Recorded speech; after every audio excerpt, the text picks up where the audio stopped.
Hi friends, എല്ലാവർക്കും മല്ലൂസ് ടോക്കിലേക്ക് സ്വാഗതം. അങ്ങനെ വീണ്ടും ഒരു സന്തോഷ വാർത്ത, 2024 കോപ്പ അമേരിക്ക നമുക്ക് കിട്ടിയിരിക്കുകയാണ്. ഇപ്പൊ തുടർച്ചയായിട്ട് 4ാമത്തെ ഇന്റർനാഷണൽ കിരീടമാണ് അർജന്റീനയ്ക്ക് കിട്ടുന്നത്. എനിക്ക് തോന്നുന്നു അർജന്റീനയുടെ തന്നെ ഏറ്റവും സുവർണ കാലഘട്ടം ഇത് തന്നെയാണെന്ന് പറയാം. ഞങ്ങളുടെ ഒരു ഫുട്ബോൾ പ്രേമം തുടങ്ങിയതിനു ശേഷം അർജന്റീനയ്ക്ക് ഇത്രയും അടുപ്പിച്ച് കിട്ടുക, ഈ ഒരു രീതിയിൽ പീക്ക് ലെവലിലേക്ക് പോകാൻ നമ്മളിത് കണ്ടിട്ടില്ല. അപ്പൊ അത്രയും ഒരു സെറ്റ് ടീമാണ് നമ്മളിപ്പോ. എന്നുവെച്ചാൽ 2020 ശേഷം ഇങ്ങോട്ട് നോക്കിയാൽ തന്നെ അറിയാൻ പറ്റും. അതുപോലെയാണ് എല്ലാ കളികളും, തുടർച്ചയായിട്ടുള്ള വിജയങ്ങൾ. പരാജയം എനിക്ക് തോന്നുന്നു 1-2 പരാജയങ്ങളുടെ ഇതിനിടയ്ക്ക് നമുക്ക് വന്നിട്ടുള്ളൂ. ബാക്കി എല്ലാ കളിയിലും വമ്പൻ ജയം തന്നെയായിരുന്നു. അപ്പം ഇതിനകത്ത് ഏറ്റവും കൂടുതൽ നമുക്ക് ഇഷ്ടപ്പെട്ട് നമ്മുടെ ഡീമറിയ, നമ്മുടെ മാലാഗയുടെ അവസാനത്തെ മത്സരമായിരുന്നു. അപ്പൊ നമുക്ക് ആ ഒരു മത്സരത്തിൽ തന്നെ നമുക്ക് അദ്ദേഹത്തിനൊരു സമ്മാനമായിട്ട് നമ്മൾ കോപ്പ അമേരിക്ക ട്രോഫിയും എടുത്തിരിക്കുകയാണ്. അപ്പം ആ ഒരു സന്തോഷത്തിനോടൊപ്പം തന്നെ ഇപ്പൊ ഒരു വീഡിയോ നമുക്ക് വന്നിട്ടുണ്ട്. നമുക്ക് ഫുട്ബോൾ മാനിയ എന്നുള്ള പേജിൽ നമ്മൾ ഇതിനു മുമ്പ് അതിനകത്ത് നമ്മൾ 2-3 വീഡിയോ ഒക്കെ ചെയ്തിട്ടുള്ളതാണ്. എനിക്കൊന്ന് അർജന്റീനയുടെ മാത്രമല്ല മറ്റുള്ള ടീമിന്റെയും ഇതിനകത്ത് വന്നിട്ടുണ്ട്. നല്ലൊരു ചാനലാണ്. അപ്പൊ ആ ഒരു പ്രതീക്ഷയുണ്ട്, നല്ല വീഡിയോ ആയിരിക്കും എന്നുള്ള പ്രതീക്ഷയോടെ നമുക്ക് ആ ഒരു വീഡിയോ ഒന്ന് കണ്ടു നോക്കാം. ഇന്ന് സൗത്ത് അമേരിക്കൻ മണ്ണിലെ കിരീട പോരാട്ടമാണ്. അമേരിക്കൻ കാൽപ്പനികതയുടെ താരരാജക്കന്മാരെ തിരഞ്ഞെടുക്കാനുള്ള അവസാന പോരാട്ടം.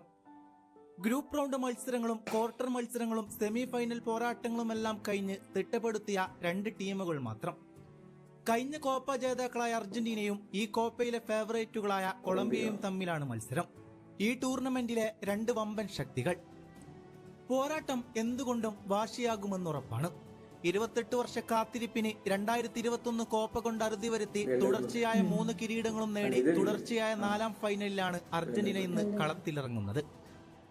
എന്തുകൊണ്ടും കാൽപന്തിലെ രാജാക്കന്മാരാണ് അർജന്റീന.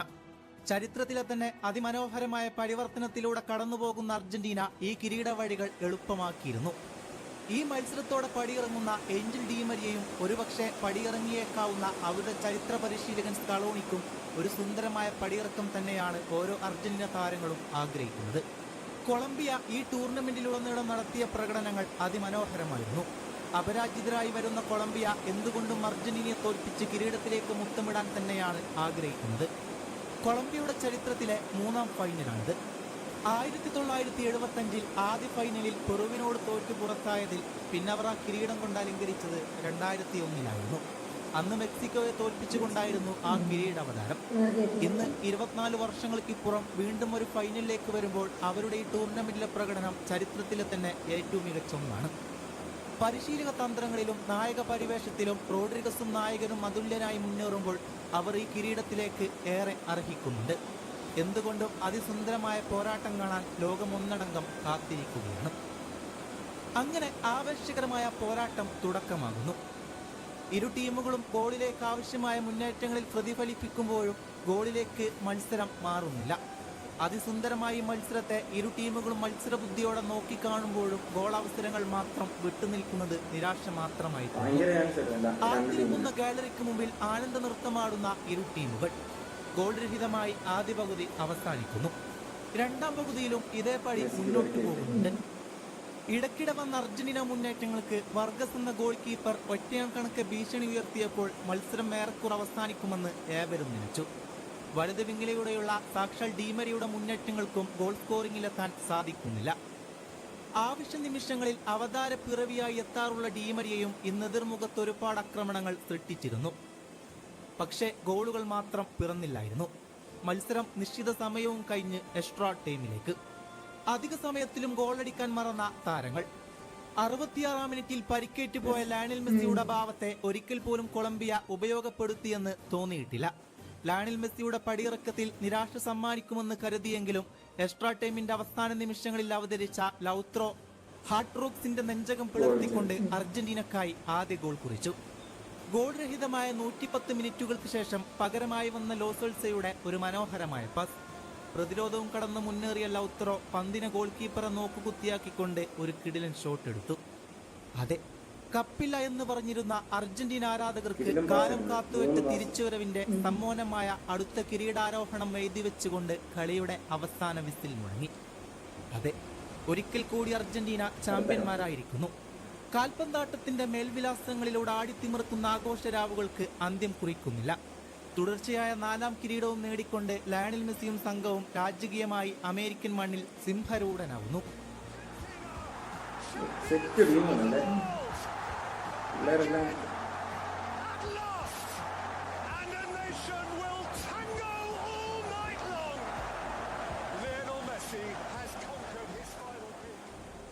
തുടർച്ചയായ 2 കോപ്പ അമേരിക്ക ഫൈനലിലും കിരീടം കൊണ്ട് തന്റെ രാജ്യത്ത് അലങ്കരിച്ച പരിശീലക വേഷം ലയണൽ സ്കലോണി നിങ്ങൾ എന്തുമാത്രം സുന്ദരമാണ്. ഒരു പൂ ചോദിച്ച അർജന്റീന ആരാധകർക്ക് നിങ്ങളൊരു പൂക്കാലമല്ല നൽകിയത്. അന്ന് മാർക്കാനയുടെ മണ്ണിൽ ബ്രസീലിന് മുന്നിൽ ദൈവദൂതനായി അവതരിച്ചത് എൻഹൽ ഡി മരിയായിരുന്നുവെങ്കിൽ ഇന്നത്തെ അവതാരമായിരുന്നു. തന്റെ രാജ്യത്തിന് ആവശ്യമെന്ന് കരുതിയത് അയാൾ വീണ്ടും വീണ്ടും തന്റെ പ്രതിഭ തെളിയിച്ചപ്പോൾ അർജന്റീന കാൽപന്ത് ഭൂമിക്ക് അടുത്തൊരു കിരീടം കൂടി. ഈ അർജന്റീനക്ക് പകരമാവാൻ ഇന്ന് കാൽപന്ത് ലോകത്ത് മറ്റൊരു ടീമുമില്ല എന്ന് തെളിയിച്ചു കൊണ്ടിരിക്കുകയാണ്. ഒരു കിരീടത്തിന് വേണ്ടി ഞങ്ങൾ കാത്തിരുന്നത് 28 വർഷമാണെങ്കിൽ 28 വർഷത്തിന് ശേഷം ഞങ്ങൾ നേടിയത് 4 കിരീടങ്ങളാണ്. ആ കാത്തിരിപ്പ് ഞങ്ങൾക്ക് വെറും ഒരു അലങ്കാരമായിരുന്നു. ആ കാത്തിരിപ്പിന് ഞങ്ങൾ ആഘോഷിച്ചപ്പോൾ ദൈവം ഞങ്ങൾക്ക് നൽകിയ കാവ്യനീതിയായിരുന്നു ഈ സന്തോഷ നിമിഷങ്ങളെല്ലാം. തീർത്താൽ തീരാത്ത നന്ദിയിൽ ഏതൊക്കെ നാമങ്ങൾ ഉൾപ്പെടുത്തണമെന്നറിയില്ല. പക്ഷേ പ്രിയപ്പെട്ട സ്കലോണി, നിങ്ങളിൽ അർപ്പിക്കുന്ന നന്ദി മതിയാകും ആ ടീമിനോടുള്ള മുഴുവൻ സമർപ്പണം. കാരണം ഒരു 40 വയസ്സുകാരൻ വന്ന് ഒത്തിണക്കമുള്ളൊരു ടീമിനെ സൃഷ്ടിച്ച് അത്രമേൽ സുന്ദരമായ ഒരു പര്യടനം നടത്തണമെങ്കിൽ ആ ടീമിൽ ഓരോ കളിക്കാരുമായുള്ള താങ്കളുടെ ആത്മബന്ധം അത്രമേൽ സുപ്രധാനമാണ്. ഈ മത്സരത്തോടെ പടിയിറങ്ങുന്ന സാക്ഷാൽ ഡി മരിയ ഞങ്ങൾക്ക് വേണ്ടിയിടത്തെല്ലാം മാലാഖയായി അവതരിച്ച നിങ്ങളെ ഞങ്ങൾ ഇതിഹാസമെന്നല്ലാതെ പിന്നെന്താണ് വിശേഷിപ്പിക്കുക? ഒരുപക്ഷെ ലയണൽ മെസ്സിയുടെ നേലിൽ നിന്ന് നിങ്ങൾ ഇതിഹാസ തലയുടെ മേൻപൊടിയിൽ തെല്ലെങ്കിലും ന്യൂനത അനുഭവപ്പെട്ടിട്ടുണ്ടെങ്കിൽ ലോക ഫുട്ബോളിന്റെ ഭാഗത്തു നിന്ന് ഞങ്ങൾ മാപ്പ് ചോദിക്കുകയാണ്. അർജന്റീന ചരിത്രത്തിലെ എന്നും ഓർമ്മിപ്പിക്കപ്പെടുന്ന ഇതിഹാസമാണ് നിങ്ങൾ. പ്രിയപ്പെട്ട മെസ്സി, വാക്കുകൾ കൊണ്ട് എങ്ങനെ നിങ്ങളെ വർണ്ണിക്കണമെന്ന് എനിക്കറിയില്ല. നിങ്ങൾ തീർത്ത കൂടാരമാണ് ഈ അർജന്റീന. തന്റെ രാജ്യത്തിനു വേണ്ടി സർവ്വതും സമർപ്പിച്ച പോരാളിയാണ് നിങ്ങൾ. കിരീട കണക്കുകളിൽ നിങ്ങൾ പിന്നിലായെങ്കിലും ഈ 4 വർഷം കൊണ്ട് പകരമില്ലാത്തവനായി മാറി നിങ്ങൾ. അർജന്റീനയുടെ സ്വപ്നത്തേരിലേക്ക് കരട് വലിച്ചു കൂടെ നിന്ന് എല്ലാ താരങ്ങൾക്കും നന്ദി. മെസ്സിയുടെ കണ്ണീർ വീണ പുൽമൈതാനത്തിന് ചൂടുപിടിച്ചപ്പോൾ അർജന്റീനിയൻ പടക്കുതിരകൾ കാലുകൾ തീക്കാറ്റായി പെയ്തിറങ്ങിയ നിമിഷങ്ങളായിരുന്നു. ഒടുവിൽ കാൽപന്തിന്റെ മാലാഖയ്ക്കു വേണ്ടി കാലുകൾ കാഞ്ചിയാക്കി ലൗത്രോ മാർട്ടിനസിന്റെ കാലുകൾ ഒരു തീയുണ്ട പായിച്ചു. ആ പന്ത് ഒരു തീഗോളമായി കൊളംബിയൻ വലയും സ്വപ്നങ്ങളും കരിച്ച് ഫുട്ബോളിന്റെ മെഷിഹാക്കായി ജ്വലിച്ചു നിന്നു. ഫുട്ബോളിന്റെ വിശ്വപൂങ്കാവനത്തിലെ വസന്ത പുഷ്പങ്ങളെ നിങ്ങൾക്ക് നന്ദി. ഗോളടിച്ച ശേഷം ലൗത്രോ ആദ്യം ഓടിച്ചെന്നത് ഡഗൌട്ടിലേക്കാണ്. അവിടെ അതുവരെ ഇരുന്നു കരഞ്ഞ തന്റെയൊക്കെ ക്യാപ്റ്റൻ പരിക്ക് പറ്റിയ കാലും വെച്ച് അവിടെ സന്തോഷം കൊണ്ട് തുള്ളിച്ചാടുന്നുണ്ടായിരുന്നു. നേരെ ചെന്ന് ഒരു സ്നേഹചുംബനം കൊടുത്തു. ഈ ടീമും മെസ്സിയും തമ്മിലുള്ള ആത്മബന്ധത്തിന് ഇതിൽ കൂടുതൽ എന്താണ് വേണ്ടത്? രാജ്യത്തിനു വേണ്ടി കപ്പു നേടാൻ കഴിവില്ലാത്തവൻ, ക്ലബിനു വേണ്ടി മാത്രം നന്നായി കളിക്കുന്നവൻ തുടങ്ങിയ പട്ടങ്ങൾ പലരും ചാർത്തിക്കൊടുത്തൊരു കാലമുണ്ടായിരുന്നു ആ മനുഷ്യന്. സ്വന്തം നാട്ടിൽ നിന്ന് വരെ ആ പഴികളെ അയാൾ വേട്ടയാടി. പക്ഷെ അന്നും അയാളുടെ കൂടെ നിൽക്കാൻ ഒരു കൂട്ടം ആളുകൾ ഉണ്ടായിരുന്നു. അയാളിൽ വിശ്വസിച്ചുകൊണ്ട് അയാളുടെ കൂടെ കളിച്ചവർ, അയാളുടെ കളിയും കണ്ട് ഫുട്ബോൾ തട്ടിത്തുടങ്ങിയവർ, പിന്നെ അയാളുടെ ആരാധകരും. അതുകൊണ്ടാണ് നിരാശയിൽ മുങ്ങി ഇനി രാജ്യത്തിനു വേണ്ടി കളിക്കുന്നില്ല എന്നും പറഞ്ഞ അയാളെ തിരിച്ചു കൊണ്ടുവരാൻ സ്കലോണി തനിക്കാവുന്ന എല്ലാ പണികളും ചെയ്തത്. കൂട്ടിന് അയാൾക്ക് വേണ്ടി എന്തും ചെയ്യാൻ തയ്യാറായ ഒരു കൂട്ടം കളിക്കാരുമുണ്ടായിരുന്നു. പിന്നെ 2019 മുതൽ ഇന്ന് വരെ നടന്നത് ചരിത്രമായിരുന്നു. ആ സ്വപ്നയാത്ര ഇന്ന് അവസാനിക്കും. ഒരുപക്ഷെ സ്കലോണി തന്റെ പരിശീലക കുപ്പായം അയച്ചു വെക്കും. ഡി മരിയ തന്റെ ബൂട്ടുകളും. അവസാനിക്കുന്നത് ഒരു യുഗമാണ്. പക്ഷെ അവസാനിപ്പിക്കുന്നത് ചരിത്രം മാറ്റിയെഴുതിയാണ്.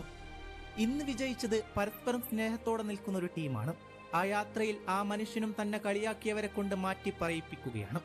രാജ്യത്തിനു വേണ്ടി കപ്പു നേടാൻ കഴിയാത്തവനെന്ന വിളിയിൽ നിന്നും രാജ്യത്തിനു വേണ്ടി എല്ലാം നേടിയവനെന്നവനെ ആളുകൾ വിളിക്കുകയാണ്. വെറുപ്പിന്റെ വാക്കുകൾ തൊടുത്തവർക്ക് അവൻ മിശിഹയായി. തന്റെ ടീമിന്, ആ ടീമിനെ സ്നേഹിക്കുന്ന ലോകത്തെല്ലായിടത്തുമുള്ളവർക്ക് എന്നേക്കുമായി ഒരു സുവർണകാലം അയാൾ സമ്മാനിക്കുന്നുണ്ട്. ഇതിനും മനോഹരമായി കാലം കൊണ്ട് കണക്ക് തീർക്കുന്നത് എങ്ങനെയാണ്? അതെ, അർജന്റീനയും മെസ്സിയും ഒരു മനോഹാരിതയാണ്.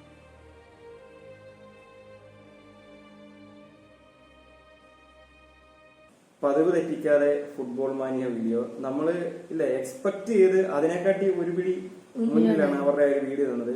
നമുക്കത് സന്തോഷമുണ്ട്, സങ്കടം എല്ലാം കൂടെ ഇമോഷണലി ഭയങ്കരമായിട്ട് നമുക്ക് ഇമോഷൻ തന്നൊരു വീഡിയോ ആണ്. നമുക്കിപ്പോ ഈ കോപ്പ അമേരിക്ക കിട്ടി, നമുക്കിപ്പോ ഈ സത്യം പറഞ്ഞ ഈ ഒരു കോപ്പ അമേരിക്ക ഈ ഒരു ട്രോഫി കിട്ടിയില്ലെങ്കിൽ നമുക്ക് അർജന്റീന ഫാൻസിന് അധികം വിഷമം ഇല്ലായിരുന്നു. എന്ന് വെച്ചാൽ നമ്മള് അത്യാവശ്യം ഏറെക്കുറെ നമ്മൾ നേടിക്കഴിഞ്ഞ് മെയിനായിട്ട് നമ്മളെ മെസ്സി, ഡി മറിയ അവരിപ്പം ഇല്ല ഈ ഒരു കോപ്പ അമേരിക്ക ആണെങ്കിലും വേൾഡ് കപ്പ് ആണെങ്കിലും അതെല്ലാം നേടിയതിന്റെ ആ ഒരു സന്തോഷമുണ്ട് നമുക്ക് ഈ 2022 മുതൽ ഇങ്ങോട്ട് നമുക്ക് 2021 മുതൽ ഇങ്ങോട്ട് നമുക്ക് കിട്ടിക്കൊണ്ടിരിക്കുകയാണ്. അപ്പൊ ഈ ഒരു കപ്പ് കിട്ടിയില്ലെങ്കിൽ നമുക്ക് വിഷമം ഉണ്ടായെങ്കിലും അധികം വിഷമിക്കേണ്ട കാര്യമില്ലായിരുന്നു. പിന്നെ ഇത് കൂടുതൽ കിട്ടണം എന്നുള്ളൊരു ആഗ്രഹം നമുക്ക് ഡി മറിയയുടെ അവസാനത്തെ മാച്ചായിരിക്കും അദ്ദേഹം തന്നെ ഒഫീഷ്യലി അത് പ്രഖ്യാപിച്ചിട്ടുണ്ടായിരുന്നു. അപ്പൊ അതുകൊണ്ട് അദ്ദേഹത്തിന് ഒരു സമ്മാനം എന്നുള്ള രീതിയാണ് ഇപ്പം മെസ്സി മേടിച്ചതിനെക്കാട്ടി കൂടുതൽ നമുക്ക് ഡി മറിയയ്ക്ക് ഒരു നല്ലൊരു വിടവാങ്ങൽ വേണമെന്ന് നമ്മൾ അർജന്റീന ഫാൻസുകാർക്ക് ഒരുപാട് ആഗ്രഹം ഉണ്ടായിരുന്നു.